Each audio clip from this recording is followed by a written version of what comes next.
बिस्मिल्लाहिर्रहमानिर्रहीम, अस्सलाम वालेकुम। मेरा नाम डॉक्टर आयशा अनवर है। मैं पिछले 10 साल से बच्चों के शोबे से मुंसलिक हूँ।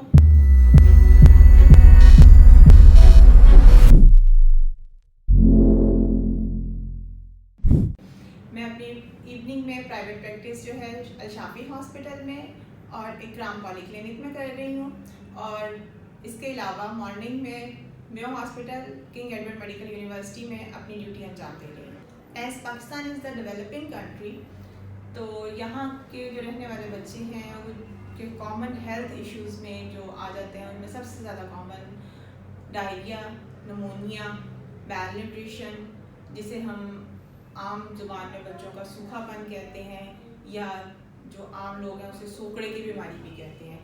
उसके अलावा मीज़ल्स, बच्चों में फीडिंग प्रॉब्लम, जो नौज़ायदगान होते हैं उनमें दूध पीने का प्रॉब्लम आ जाता है, अच्छे तरीके से माँ का दूध नहीं पी पाते।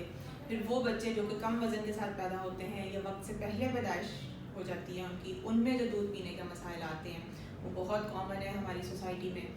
फिर इसके अलावा बच्चों में इन्फेक्शंस जो हैं वो बहुत कॉमन है, और वाटर बॉर्न डिजीज़ जैसे वायरल हेपेटाइटिस है, टाइफाइड है, ये इन्फेक्शंस हमारी सोसाइटी में जो है ना वो बहुत ज़्यादा कॉमन है। कॉमन मिथ्स वैसे तो बहुत सारे हैं, डाइट के बारे में आते हैं, ट्रीटमेंट्स के बारे में आते हैं, लेकिन आज की डिस्कशन में जिस बारे में मैं चाहूँगी कि मैं फोकस करूँ वो in reference to breast feeding है।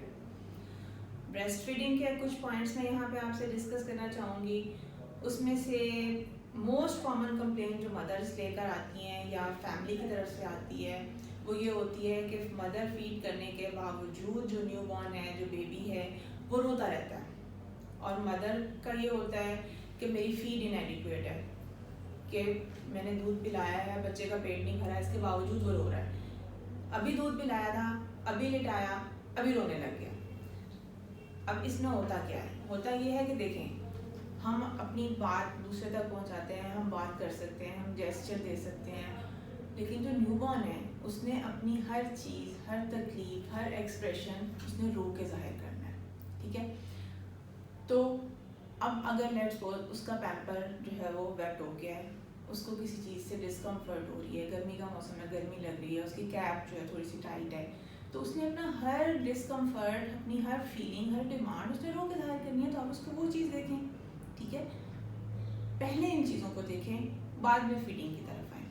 Second thing, feed 99% of cases में एडिक्वेट ही होती है, तो आप ब्रेस्ट फीडिंग के लिए उसकी अटैचमेंट चेक करें, मींस बेबी जो है वो ब्रेस्ट के साथ प्रॉपरली अटैच्ड है।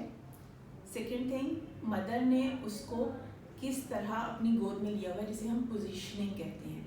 ये दो बहुत कॉमन और बहुत इम्पॉर्टेंट चीज़ें हैं जो कि इस कंटेक्स्ट में हमें देखनी चाहिए। फिर इसमें दूसरी बात हमें ये आती है, मदर्स कंप्लेन करती हैं कि मैंने जो है वो फ्लू हो गया मुझे, तो या मुझे हल्का सा बुखार हो गया, तो अब मैंने इसको दूध पिलाना छोड़ दिया भाई, क्योंकि मैं बीमार होगी, मेरा बच्चा भी बीमार ना हो जाए। नहीं, आपने ऐसे नहीं करना, आपने अपना फीड कंटिन्यू करना है। उसका बच्चे को नुकसान नहीं होगा, उसका बच्चे को रादर फ़ायदा होगा, क्योंकि आपकी बीमारी के खिलाफ जो इम्यूनिटी एंटीबॉडी आपकी बॉडी में बन रही है वो बेबी को आपकी फीड के थ्रू चली जाएगी, तो उसका बेबी को फ़ायदा होगा। गर्मियों में अमूमी तौर पे पूछा जाता है कि हम बच्चों को पानी पिला दें, बच्चे को जो है ना पानी की कमी ना हो जाए। भाई, मदर फीड जो है वो कंप्लीट डाइट है, आप मदर को जो है पानी पिलाएं, बच्चे को 6 मंथ्स तक एक्सक्लूसिव ब्रेस्ट फीडिंग की ज़रूरत होती है, उसको इसके अलावा और कुछ नहीं चाहिए। For the first 6 months of the newborn's life, breast feed is complete diet for her और हिम। इसके अलावा मदर फीड के बारे में बताना चाहूँगी कि जब बेबी को माँ उसकी फीड करवा रही होती है तो माँ की डाइट पे रेस्ट्रिक्शंस आ जाती हैं उसके घर वालों की तरफ से, कि आप ये नहीं खाएं, ये नहीं खाएं, ये गर्म है, ये ठंडा है। नहीं, आप उसकी माँ को बैलेंस्ड, कंप्लीट, हेल्दी डाइट दें। और एक और बड़ी अजीब सी बात मैं आप लोगों के साथ शेयर करना चाहूँगी। कुछ लोगों के साथ मेरा इस तरह का इंटरेक्शन हुआ है कि वो मदर की जो फर्स्ट फीड होती है just after delivery of newborn उसको वेस्ट कर देते हैं कि नहीं ये नहीं देनी हमने। वो येलोइश कलर की होती है, उसको हम अपनी मेडिकल टर्मिनोलॉजी में क्लोस्ट्रम कहते हैं। That is the utmost important for the baby, that is full of protective antibodies।